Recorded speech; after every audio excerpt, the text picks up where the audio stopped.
Welcome to Quick Tale English. Today's story is a lighthearted look at life, change, and friendship.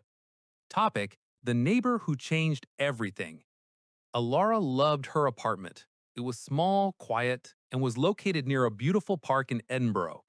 Elara worked as a freelance writer and she needed silence. For 3 years, her life had been peaceful. Then, the new neighbor moved in. His name was Jamie. He took the flat directly below Alara's. The problems started immediately. Jamie was a baker, and he worked at night. He came home around 2 a.m. Every night, Jamie played loud music when he arrived. It was not rock music, it was terrible, joyful jazz. The bass was always too loud. Elara worked from 9 a.m. to 5 p.m. She needed sleep. The second week, she went downstairs. She knocked on Jamie's door. The music stopped. A man opened the door. He had flour on his cheek, a big apron, and a huge, friendly smile. "Hello! Are you Elara? I am Jamie. I am still unpacking." "Hello, Jamie," Elara said in a cold voice. "I live above you. The jazz, it is very loud at 2 a.m. I need to sleep. I write early in the morning." Jamie's smile faded a little. "I am so sorry. I did not think about the sound. I listen to jazz when I am happy because work is finished. I will use headphones. I promise." "Thank you," Elara said. She turned and went upstairs. The music stopped that night. Elara slept well, but the silence did not last.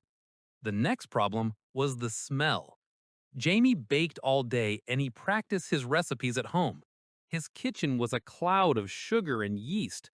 Alara's flat started to smell like a giant croissant. It was a good smell, but it made her hungry and she could not concentrate. Elara decided to ignore the smells. The next problem was the window box. Elara loved flowers. She had beautiful red geraniums on her windowsill. Jamie loved herbs. He put 4 large pots of mint and thyme on his windowsill right below hers. Every time Elara watered her plants, the water fell directly onto Jamie's herbs. One afternoon, Jamie knocked on Alara's door. He had a wet face and was holding a very wet pot of mint. "Elara," he said, "are you watering your plants now? The water is constantly hitting my herbs. Mint does not like too much water. It is too much." "Well, your mint is too close to my geraniums," Elara replied. "I had my window box first. You should move them." "I cannot move them. They need the sun on this side," Jamie argued. "And your geraniums are leaking. You need a new tray." "I do not need a lecture on plant trays from a man who plays jazz at 2 a.m., Elara shouted. Jamie looked shocked. "I stopped the jazz. I am using headphones. I am trying to be a good neighbor." "And I'm trying to write a novel that does not smell like brioche," Elara said, instantly regretting the comment. Jamie was silent. "Look, I am sorry about the smell, and I am sorry about the mint. I will buy a new tray for your flowers. Can we start over?" Elara felt bad. "I am sorry too, Jamie. I am stressed. Let's start over. I will wait 10 minutes before watering my plants every afternoon." "Deal," Jamie said. The next day, Jamie came upstairs with a new dark blue tray for her geraniums and a paper bag. He said, "This is for you. An apology. A test batch of my new rye sourdough. It is the quietest bread I have ever made." Elara ate the sourdough. It was the best bread she had ever eaten. After the watering war, things became easier. They spoke sometimes in the hallway. One Saturday, Elara was struggling to assemble a new bookcase. It was too heavy. Jamie heard the noise. He knocked on the door. "Do you need help?" he asked. "Yes," she sighed. "This bookcase is winning." Jamie came in. 5 minutes later, the bookcase was standing up straight. "Bakers are good with measurements and structure. It's like a big cake. Do you want some coffee? I just made a batch." They drank coffee in her kitchen. Elara talked about her novel. Jamie talked about his dream to open a small bakery cafe.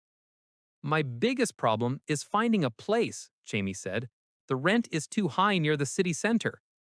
"Why don't you look in the Park District?" Elara suggested. "It is quiet, but there are many families." Jamie looked thoughtful. "That is a great idea, Laura. From that day, their relationship changed completely. Jamie still listened to jazz late at night, but always with headphones. He often gave Elara fresh bread. Elara helped Jamie edit his business plan. Elara realized that her life had been too silent. Jamie's presence was a vibrant, joyful background noise. He was a change she did not know she needed. One evening, Elara saw Jamie coming home carrying a large box. She went downstairs and met him. "I found a place, Elara," Jamie said. "A small place near the park. It is perfect. I will open the quiet loaf next month." "That is wonderful, Jamie," Elara exclaimed. She hugged him. "You are a good friend, Elara. Thank you for tolerating the jazz, the mint, and the brioche." Elara smiled. "I love the brioche, Jamie, and the jazz is not so bad when I know the person playing it." They stood there, two people who had started as enemies over silly things, now strong friends. Elara had a friend, and she had the best bread in Edinburgh. Thank you for joining Quicktail English. Subscribe for more real-life and engaging stories. See you next time.